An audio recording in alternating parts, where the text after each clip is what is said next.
Hi hello ಎಲ್ಲರಿಗೂ ಹೇಗಿದ್ದೀರಾ? Hope you all doing good. ಇವತ್ತು ನಾನು ಮಾಡ್ತಾ ಇರೋದು ಅಡುಗೆ ಬಂದ್ಬಿಟ್ಟು ಸಿಂಪಲ್ಲಾಗಿರೋ ಬೀನ್ಸ್ ಪಲ್ಯ, ಅಂದರೆ ಸೈಡ್ಸ್ಗೆ.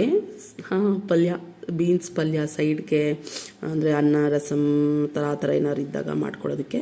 ಇದಕ್ಕೆ ಬೇಕಾಗಿರೋ items very minimal: onion, green chillies, coriander leaves, ಕರಿ ಲೀವ್ಸ್, ಸಾಸಿವೆ, ಎಣ್ಣೆ, ಉಪ್ಪು ಆ್ಯಂಡ್ ಚಿಕ್ಕದಾಗಿ ಕಟ್ ಮಾಡ್ಕೊಂಡಿರೋ ಬೀನ್ಸ್.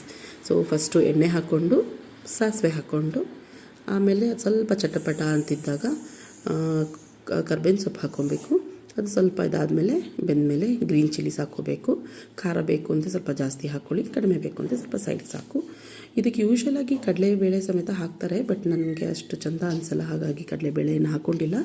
ಆಮೇಲೆ ಆನಿಯನ್ ಹಾಕ್ಕೊಂಡು, ಆನಿಯನ್ ಸ್ವಲ್ಪ ಬ್ರೌನಿಷ್ ಬರೋಷ್ಟು ಹುರ್ಕೊಂಡ್ಮೇಲೆ ತೊಳ್ಕೊಂಡು ಚೆನ್ನಾಗಿ ಚಿಕ್ಕದಾಗಿ ಕಟ್ ಮಾಡ್ಕೊಂಡಿರೋಂಥ ಬೀನ್ಸ್ ಹಾಕ್ಕೋಬೇಕು. ಬೀನ್ಸ್ ಹಾಕಿ ಅದನ್ನು ಸ್ವಲ್ಪ ಹುರ್ಕೊಂಡು ಅದಕ್ಕೆ ಉಪ್ಪು ಹಾಕಿ ಲಿಡ್ನ ಕ್ಲೋಸ್ ಮಾಡಿ ಅದು ಬೇಯೋ ತನಕ ಬಿಡಬೇಕು. ಅದು ಎಣ್ಣೆಲೇ ಬೇಯುತ್ತೆ, ಇದಕ್ಕೆ ನೀರೆಲ್ಲ ಏನೂ ಆ್ಯಡ್ ಮಾಡೋ ಅವಶ್ಯಕತೆ ಇರಲ್ಲ. ಸೊ ಕ್ಲೀನಾಗಿ ಹುರ್ಕೋಬೇಕು. ಇದನ್ನು ಆದಷ್ಟು ಲೋ ಫ್ಲೇಮಲ್ಲೇ ಬೇಯಿಸ್ಕೋಬೇಕು. ಜಾಸ್ತಿ ಹೀಟ್ ಆದರೆ ಬೇಯಲ್ಲ, ಸ್ವಲ್ಪ ನಿಧಾನವಾಗಿ ಬೇಯಬೇಕು.